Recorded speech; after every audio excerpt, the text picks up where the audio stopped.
nazis en Ukraine sont des nazis. Des nazis, c'est-à-dire des nazis avec des drapeaux nazis.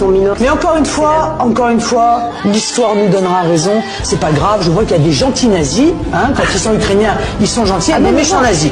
À la nation ukrainienne agressée, nous devons notre respect et notre soutien.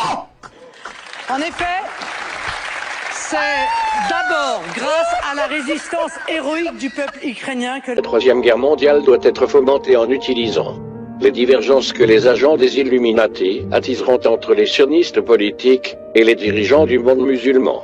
La guerre doit être menée de telle manière que l'islam, le monde arabo-musulman et le sionisme politique, l'État d'Israël, se détruisent mutuellement. Dans le même temps, les autres nations, une fois de plus divisées entre elles à ce propos, seront forcées de se combattre jusqu'à un état d'épuisement complet, physique, moral, spirituel et économique. Nous lâcherons les nihilistes et les athées. Et nous provoquerons un formidable cataclysme social, qui dans toute son horreur, montrera clairement aux nations les effets d'un athéisme absolu, origine de la sauvagerie et du plus sanglant chambardement.